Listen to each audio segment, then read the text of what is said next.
Awesome day to everyone listening to this wherever you are. My name is Adeniran Olusegun Sam, popularly known as Imagine It. Right. Yes. I want to talk to us about presently the global trend. A lot of people still don't know what would I mean by the global trend. What is presently trending globally, and that is the digital access revolution. And we need to understand it. That's why I'm doing this. We need to understand the digital access. We need to understand what we mean by DeFi, what we mean by blockchain. And I want you to listen to this. And that is the reason why a lot of people are in the dark, because they are not informed. They say information, they say is power. Information, they say is knowledge. But I do tell people it's the application of that information that is power. So you need to make use of this information before it can be useful for you. Are we together? So let's go on. Now, what is digital asset? What is digital asset? In this present time and age, this is the big thing presently happening right now. This is where the wealth of the world is now presently. Now, digital way, this is your key to wealth in this present economy. Now, what is digital asset? Digital assets. What is digital asset? Digital assets are anything that can be stored and transmitted electronically through a computer or other digital device, and are associated with ownership or use rights. The well-known examples of digital assets today are cryptocurrency, cryptocurrencies. We have the cryptocurrency. We have the NFTs, which is the meaning of NFTs is non-fungible tokens, and we also have metaverse. Now let me take it one after the other. We have the cryptocurrencies. We have the non-fungible tokens, which is NFTs, and we have the metaverse. A lot of people have heard about cryptocurrency. They will be like, what's cryptocurrency? What's this? What's that? Gone are the days when people only hold physical assets, those such as house, land, artwork, money. Gone are the days. Gone are the days. In this time and age, everything is now virtualized, digitalized, and tokenized. You can simply have all your assets on your smartphone. It's funny, right? You can have all your assets on your smartphone, and you can go anywhere. You have your asset with you, going anywhere in the world. And it's crazy. That is the world where we are presently. Now, like I said, when we talk about cryptocurrency, a lot of people term cryptocurrency as a scam. They don't even know what it is. See, cryptocurrency simply means, when you hear currency, what comes to your mind? Currency means money. So the crypto behind is just telling us the kind of money it is, which is simply digital money. I want to get it's digital money. Right from time, it's just evolution of money that is happening.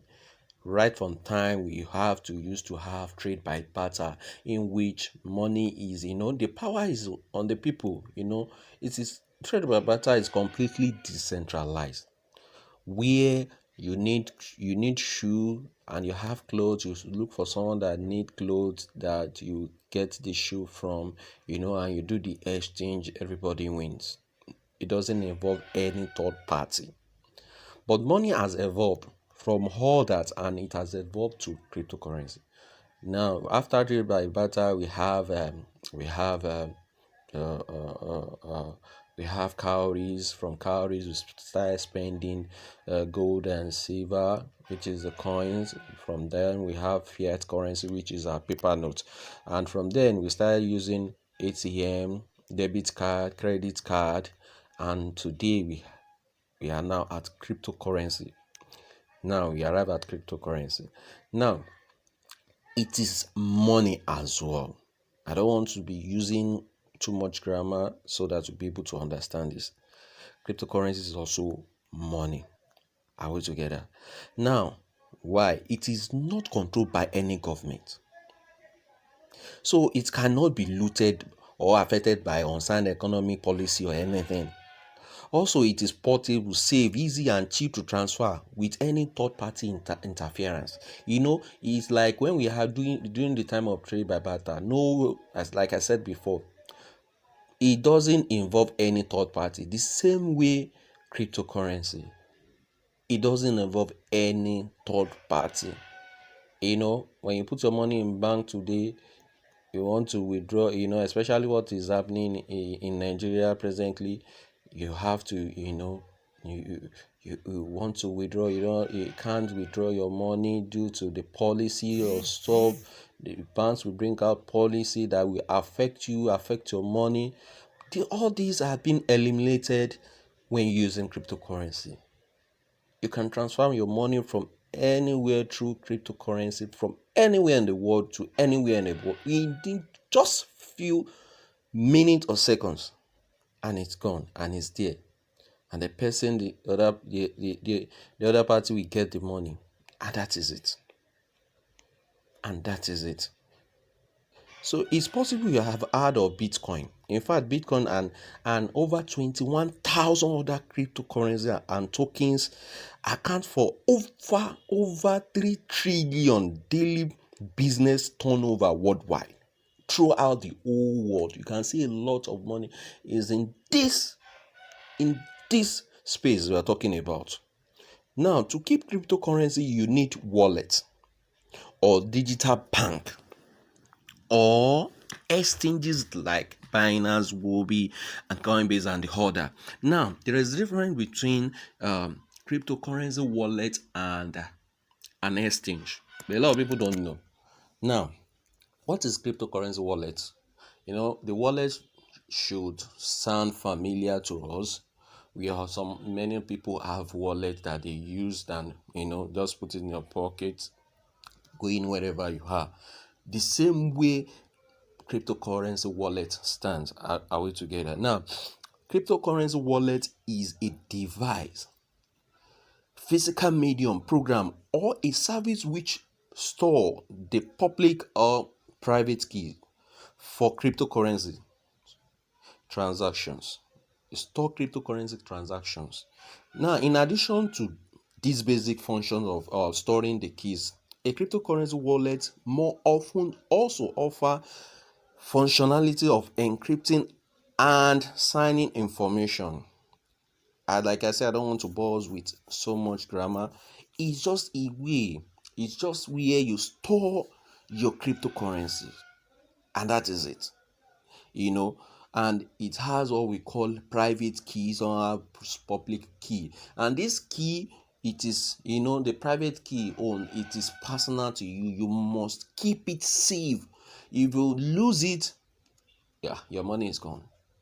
That is why you need to keep it wherever it is going to be safe, that nobody can get rich it. And that is why some people bought Bitcoin as early as 2010, and today they don't, because that key is your key to unlock, your box, to unlock where your money is. So you must keep it safe. And we have examples of this crypto wallet.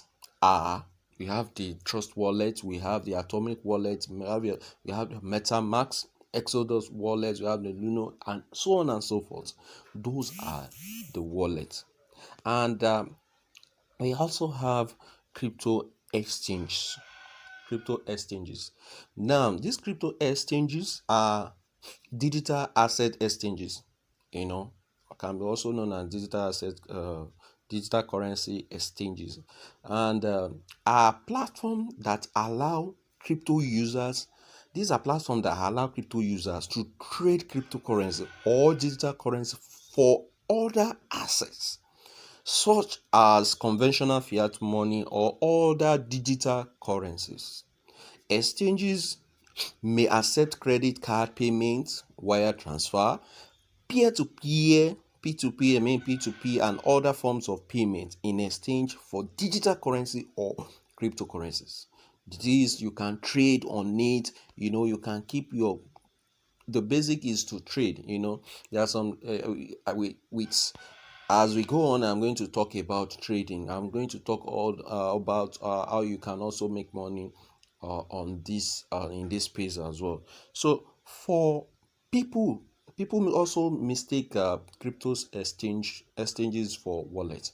They are different, but they can be also both can be used to save, to keep your cryptocurrencies. Exchanges are to, can trade, you can buy and sell.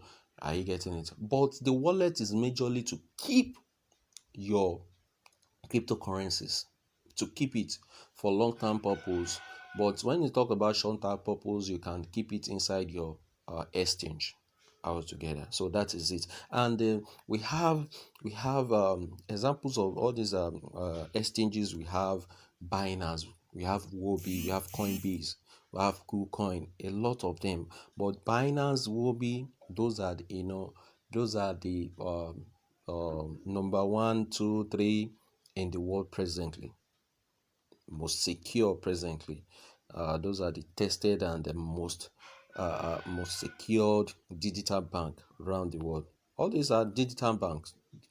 Digital bank, you can call them digital bank. Crypto exchanges are digital banks. Now, NFT, that is about cryptocurrency. Now, NFT, what is NFT? NFT simply means non-fungible tokens. Non-fungible tokens. Non-fungible tokens. Now, an NFT is a digital asset that represents real world objects like real estate, art, music, in-game items, and videos. They are bought, sold online. You can buy it and sell it online frequently with cryptocurrency, and they are generally encoded with same underlying software as many cryptos. You can the same way you can buy and sell this. The NFT, you can buy it online. It has a way in order to buy and sell it. Are you getting it? They are real assets. They are also real assets. Just like we have the real estate, they have your music. Now, although they have been around since 2014, NFT are gaining serious momentum now because they are becoming increasingly popular way to buy and sell all forms of digital assets. The market for NFT was staggering. It was $41 billion as at 2021 alone. Any amount that is approaching that total value of entire global art market. Now, you can digitalize any object.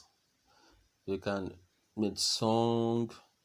You can digitalize your Bible, your pen, your book, any object. You can digitalize it and place it on open market and sell it. You can, any object, anything. Think of it. You can digitalize it. Now, NFTs stands for non-fungible token, like I said. It generally built using the same kind of programming as cryptocurrencies, like Bitcoin and the Rex. But that's where the similarity ends. Now, physical money and cryptocurrency are fungible. They are fungible. Okay, let me put it. Let me break it down. They are fungible in the sense that I can give someone 1,000 notes.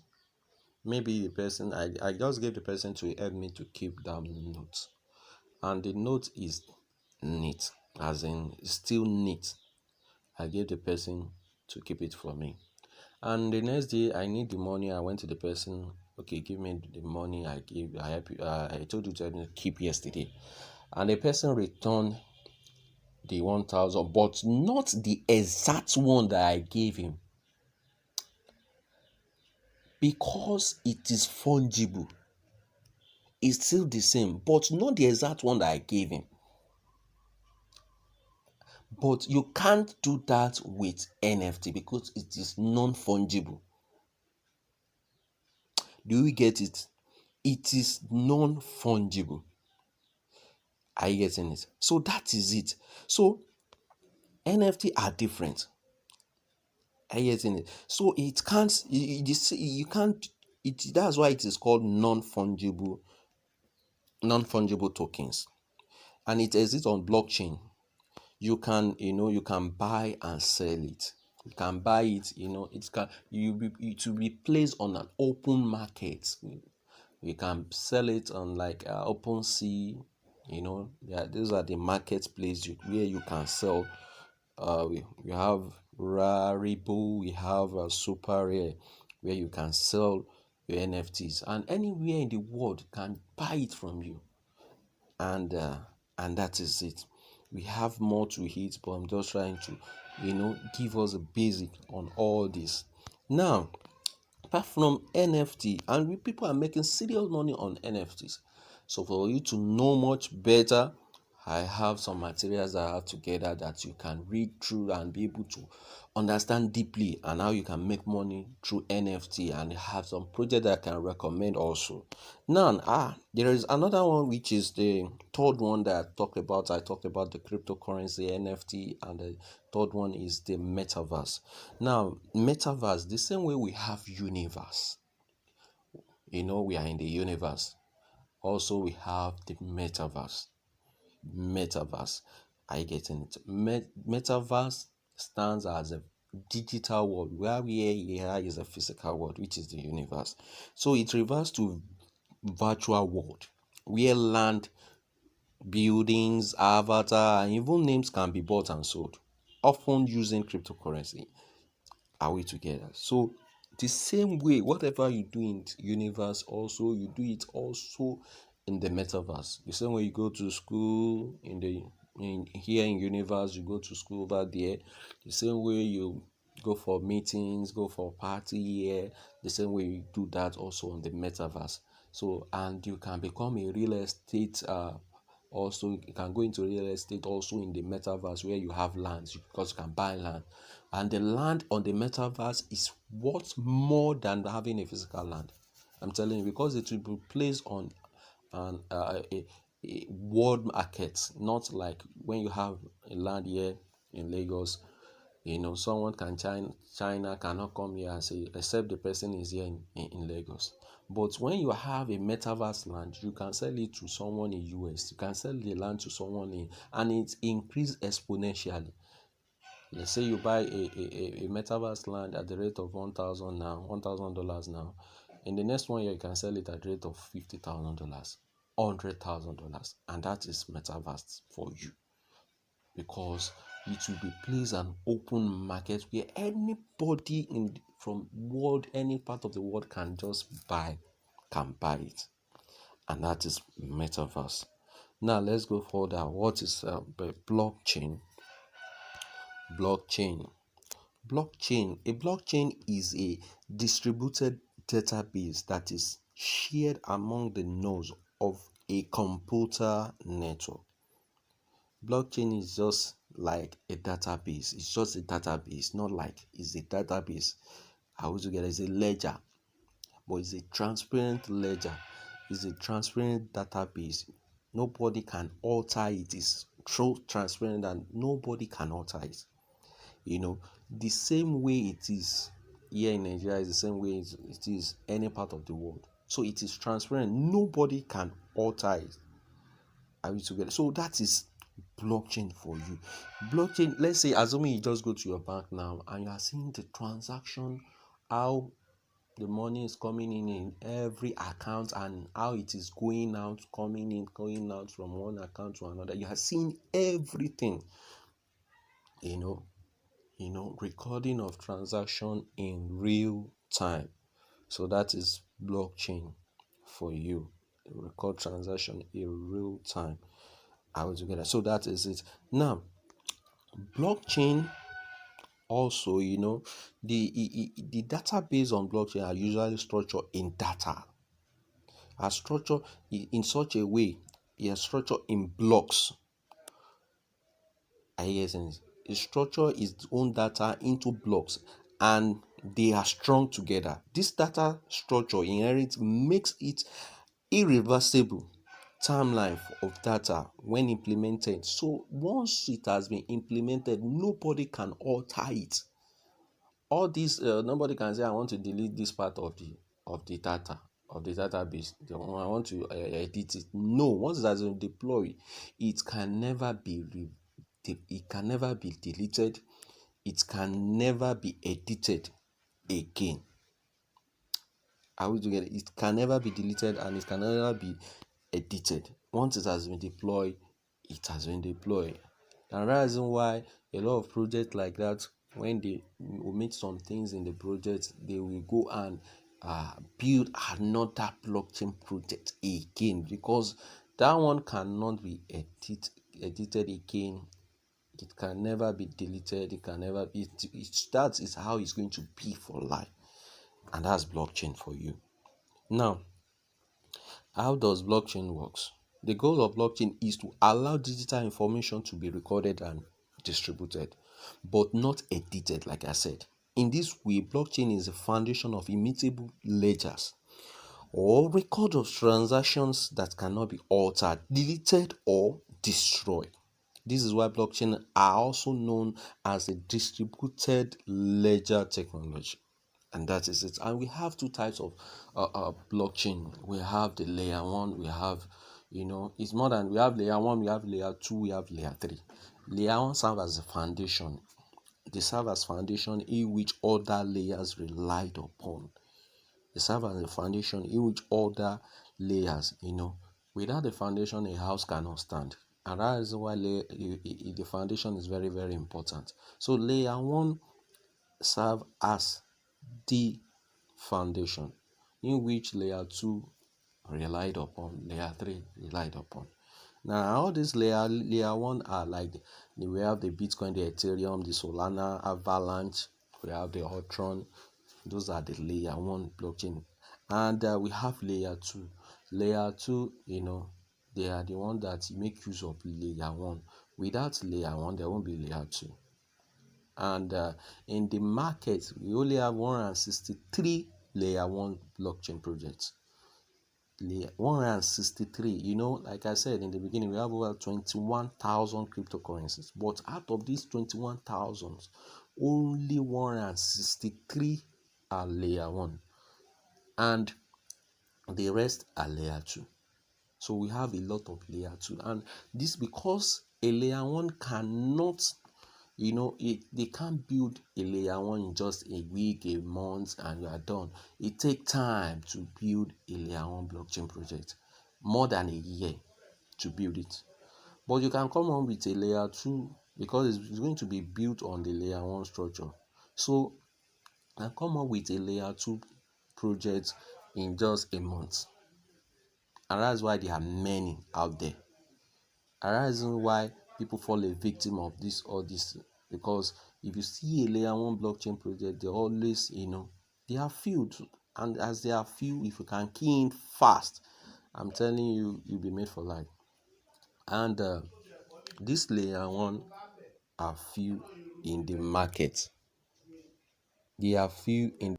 So all these layer 1 are few, like I said, just 163 in the market. So layer 2 are many in the market. They are so plain. And the difference is this: layer 1 are the token, and layer 1 are the coins. Why the layer 2 are the tokens? You need to understand the difference. Layer 1 blockchain project are the coins, real coins, while the layer 2 are the tokens. You need to get this straight. So that is it. And we have layer 3. Layer 3 are the dApps, decentralized applications. These are applications built on blockchains. So those are the layer 3 also. And that is it. And apart from that, we have what we call consensus protocols. These consensus protocols, consensus algorithm as well. We know that a blockchain is a decentralized, distributed and decentralized network, that provides immutable and security and transparency. So there is no central authority present to validate and verify the transaction. Yes, every transaction in the blockchain is considered to be completely secured and verified. So this is possible only because of the presence of the consensus protocol, which is a core part of any blockchain network. So this consensus protocol is the only, it's the only one that makes blockchain to be secured and verified. And we have types of consensus algorithms, like we have the proof of work, we have the proof of stake. Proof of work is outdated. Proof of stake is the one.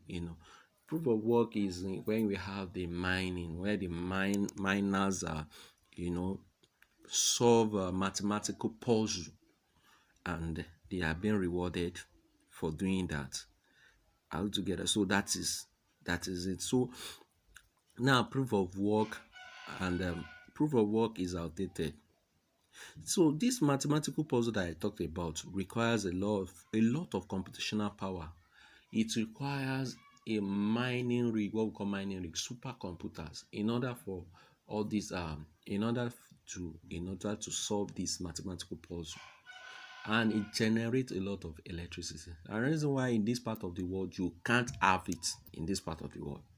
I mean, in the country where there is shortage of power supply, you can't have it there because it consumes a lot of power, a lot of energy. So that is why anywhere you have this set of miners that wherever they set up, they have to consume, they make use of supercomputers, and that is it. And because of the fact that of this nature of this proof of work, it's now give birth to proof of stake, and there are some projects that make use of this proof of, like Bitcoin, and even Ethereum. And that is why Ethereum is upgrading to Ethereum 2.0, in which they are now making use of proof of stake. Now, the proof of stake is the most common alternative to proof of work.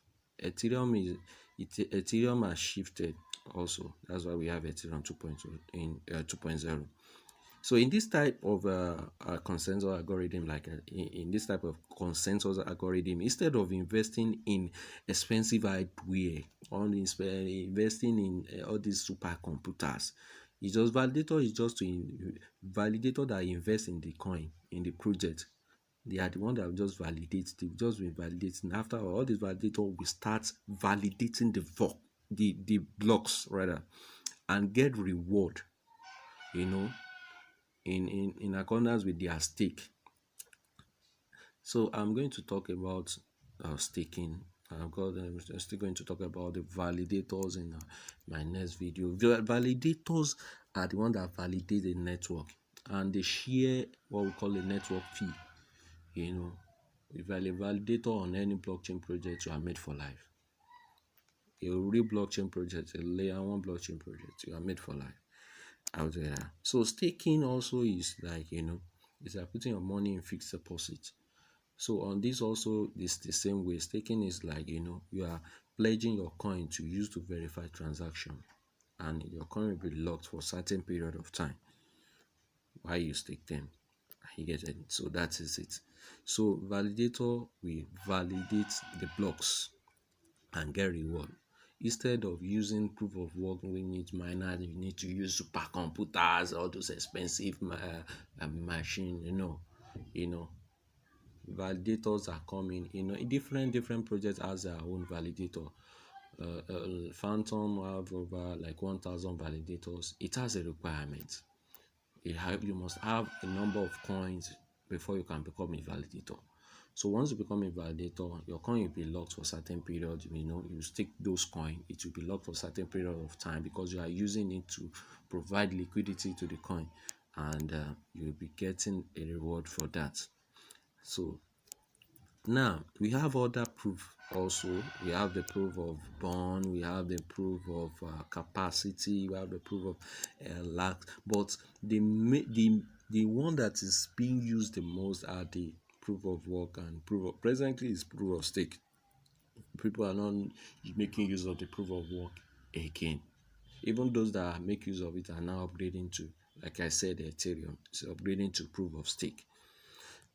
And that is it. And let me just talk briefly about the proof of bond.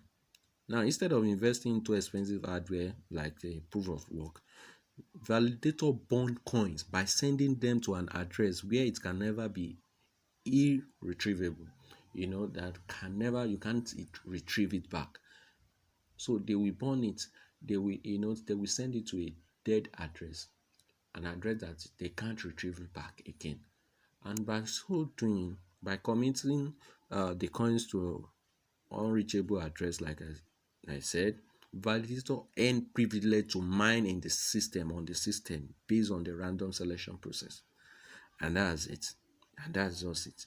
So those are the consensus. When you hear consensus algorithm, we have the proof of work, proof of stake, we have the proof of bond, we have proof of elapsed time, and a lot of them like that. And also, let's talk about smart contracts. What is smart contract? A smart contract is a computer program or a transaction protocol which is intended to automatically execute, control, or document legally relevant events and action according to the terms of a contract or an agreement. You know, smart contract in the same way you can have a contract with someone. All these contracts you have with someone, and you can breach them. But this smart contract, you can't breach it. In the sense that it has been it has been it has been recorded, it has been stipulated that at this so time this thing will happen, it will happen. Nobody is going to, let me put it for example. Let's say in the next 1 year, okay, in the next 1 year, you must go to shop. Or let's say in the next 1 year, so money, like let's say this is amount of money will be released to you. Once that 1 year reach, on that very day it will automatically be released for you without the involvement of anybody, any third party. It will be released to you because it is being recorded in the smart contract. It's going to execute it at that time, at that point in time. And that's why any project that doesn't have a smart contract, this smart contract cannot be interpreted by layman. So you need an audit company to interpret it and to tell you if it has a low risk, high risk, or low risk. So any project that say they have a smart contract, is it audited? You need to know. If it is not audited, my brother, run away, because they may have some loopholes that they don't want people to know. So if it is an audited smart contract, look for it. Okay, look for the audit report. And one of the leading audit company in the world is Solidity Finance. So we have other companies as well that but one of the leading auditing companies is Solidity Finance. So once they audit it, we see the audit report. You see it if it is low risk or high risk. If it is low risk, you can go into it. But if it is high risk, you can run away. So this helped, in other words, to solidify the project, the sense that nobody can alter it. Anything that has to happen will eventually happen. That it has been stated in the project that it will happen, will eventually happen without the interference of anybody. Now, the objectives of smart contracts are the reduction of need in trusted intermediators, arbitrations and enforcement costs, fraud losses, as well as a reduction of malicious and accidental exception. Now, a smart contract is a self-executing contract. It executes itself, like I said. It's a executing contract, with the terms of the agreement between the buyer and seller being directly written into lines of code. So all this code, like I said, can never be interpreted. You can't interpret it. So that's why you need an audit company to interpret it for you, and you get to know if it is low risk or high risk, and that is it. So um then we go to what we call decentralized exchange. Decentralized exchange, we call it DEX. DEX. DEX. Call it DEX. Now, before we go to that, I want us to talk about, I think I jumped that part. Talk about decentralized finance. Decentralized finance. I think I jumped that. We need to know what decentralized, because a lot of people just say, what's decentralized finance? That is DeFi. DeFi. Some people call it DeFi, some people call it DeFi. I getting it. So that is decentralized finance. So what is decentralized finance? What is decentralized finance? Decentralized finance is, the name decentralized. It it it doesn't has, the involvement of any third party.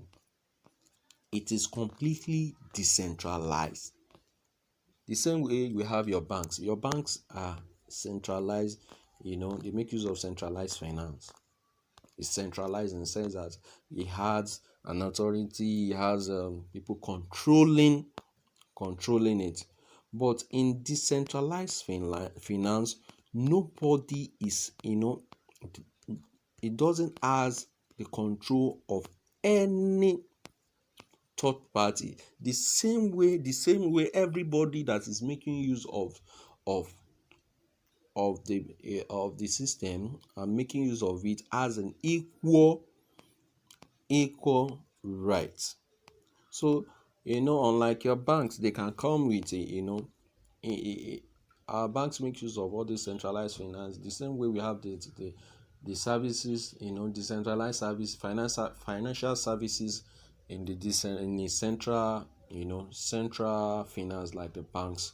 The same way we also have it on the decentralized finance as well. Like we have borrowing, lending and borrowing. Also, banks do that. Also, we have it on the decentralized finance as well. Are we together? The same way we have it on decentralized finance, we also have it on decentralized on centralized finance, and that is it. So a lot of projects make use of this. They make use of this, and that's it. A project like Ethereum, you'll be able to make use of financial services on any projects that that use DeFi. That are DeFi. There are some projects that are DeFi. There are some projects that are not DeFi. You know, projects like Ethereum is the father of all DeFi, and Bitcoin is not DeFi. Even though DeFi, I mean decentralized finance, make use of cryptocurrency. Bitcoin is strictly cryptocurrency, and that is it. We need to understand all these basics. I know we need to understand all these basics, and that is it. Now, like I said, decentralized exchange. You know, all these finance. That's why I said let me talk about decentralized finance before talking about decentralized exchange, because all these financial services you can exploit them on decentralized exchange, like the lending and borrowing, talking about the staking, talking about the delegating your coin to a validator. They are financial services in which bank also offer them. But what they offer in banks, there are some rate charges that it make it look ridiculous when you, let's say, you put your money in fixed deposit and you are getting not up to 5% on it in a year. It's not an investment. So, but there is a low interest rate when you are making use of financial services on the decentralized exchange, and that's what make it interesting, and that's it. So decentralized exchange, are completely decentralized. It is doesn't has the power. I mean, nobody has power over it. Nobody has power over it. It doesn't have, it is completely when you talk about decentralized, something that has no central authority. It has no central authority, unlike centralized. Are you getting it? So that's decentralized. Sorry. So decentralized crypto exchanges are blockchain-based apps that coordinate large scale of trading of crypto asset between many users. They do that entirely through automated algorithms instead of the conventional approach of acting as financial intermediary like the banks do within buyer and seller. So the algorithm that decentralized exchange uses are an example of smart contracts. Like I said, the smart contract, I've explained that. Now, there are pieces of code written on top of the blockchain network like Ethereum that trigger various outputs when given certain inputs. The idea behind a DEX, the idea behind the DEX is that there is no intermediary within the buyer and seller. No, there is no intermediary. There is nothing like, it remove middlemen to allow regular people do their business directly with each other. That's what DEX do. So a DEX doesn't offer custody of user crypto asset. It doesn't offer that of crypto wallet offers, which is making as in to keep your crypto asset. No, instead users directly hold all their asset in their wallet. You can keep it in your wallet, or you keep it in your crypto exchanges wallet as well. So the largest crypto DEX had begun to challenge some other largest centralized exchanges in terms of trading volume by late 2021, according to the reports by global accountancy GPNG. Just as exchanges are the largest crypto firm, DEX are the largest decentralized organization, because DEX, they do away with conventional exchange order books where the buyer and sellers are matched based on order price and volume. So that is it. A buyer and seller will come together doing the transaction without the interference of anybody on, and that's it. That's it. So there are some ways. We have different decentralized exchanges. We have the Pancake Swap. We have Uniswap, a lot of them, and we also have Ultron Swap. Where you can do your transaction, you can exploit the financial services without anybody's interference. You deal with the seller, you and the buyer deal with the seller, no middleman, nobody interfering in it. There is no central authority,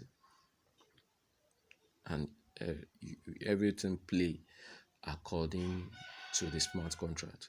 So there are different ways of making money with digital assets. We have the trading, we have the mining, we have the minting, we have the staking, we have the farming, we have the gaming, metaverse, lending and borrowing. Those are the ways. You have those ways of making money. And out of these ways, there are some that are the easiest and the simplest way of making money in the digital space. Now, like I said, is trading. Those trading, we have different type of trading. But trading, let me simplify it. Trading is just buying and selling of digital asset for profit.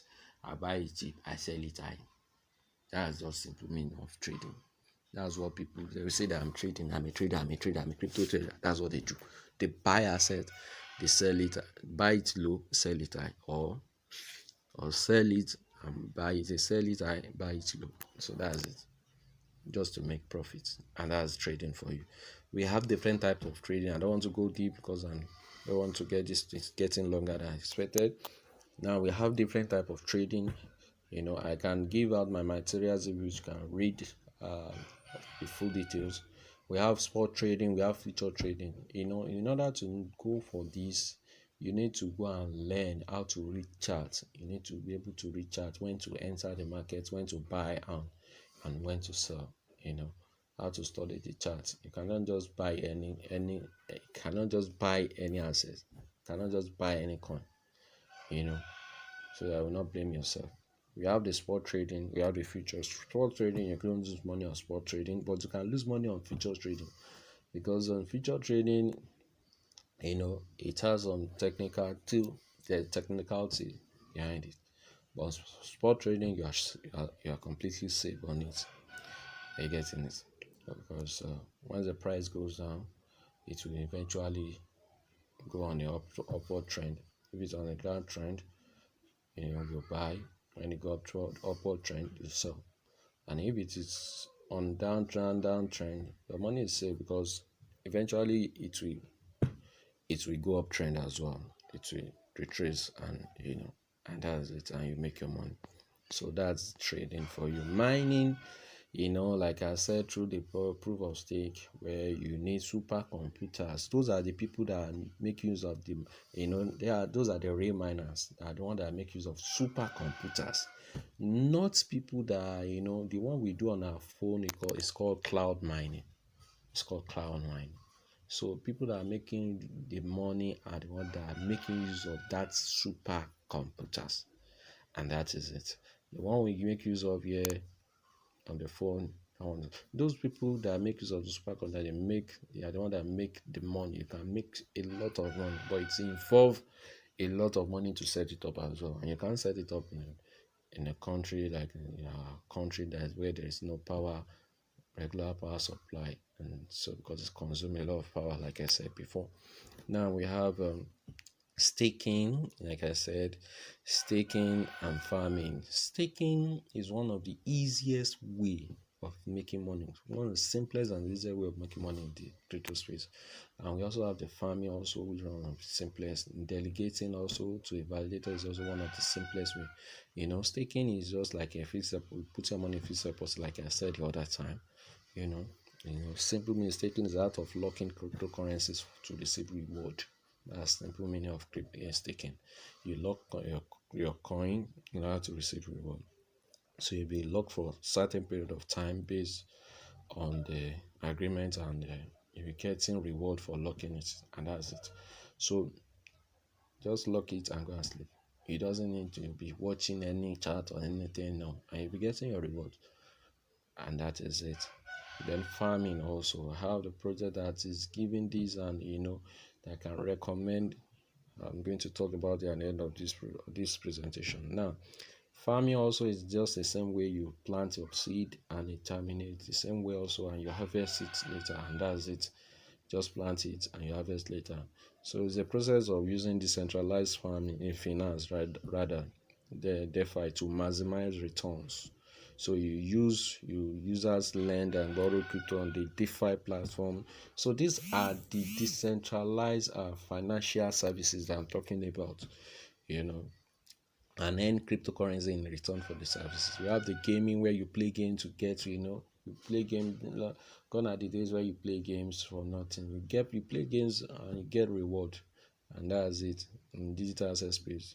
Now we also have the metaverse, where you can buy land and sell it.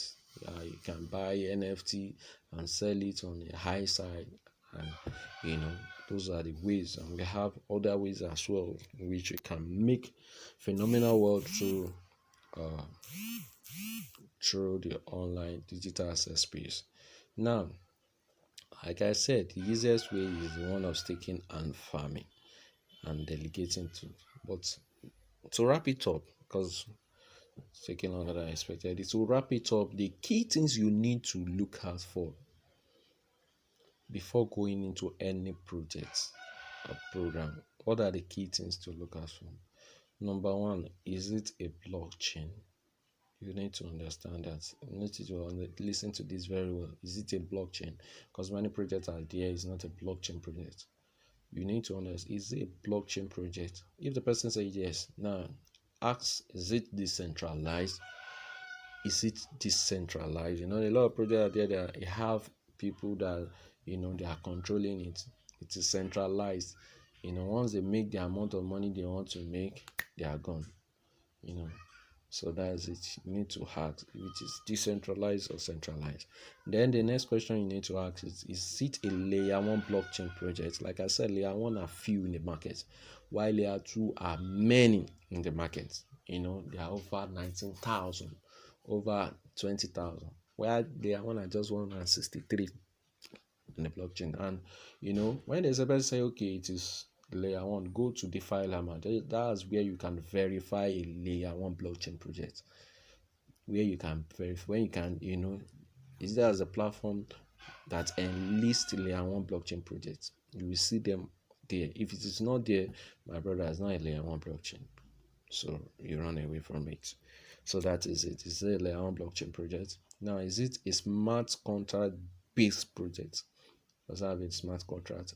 If it has a smart contract, is it an audited smart contract? If the smart contract is not audited, because you can't interpret it, so it is useless. So, but it is, if it has an audited smart contract, then yes, you can go for it. So, and also, you know, the proof of, is it a proof of stake consensus project? So, if you can answer this question, my brother, then you can go for it. You can go for it. You can go for it, and that's it. So now, if I have the project, if everybody can answer this question, but one great blockchain project that meets up with all these above conditions that I make mention of is Ultron project, and I'm going to talk about that in my next video. It meets up with all these uh all these requirements. It meets up with all these conditions and requirements. So that is it. So thank you for your time. Have a lovely day. I remain my humble self, and then Olusegun Sam, known as Imagine It. Thank you.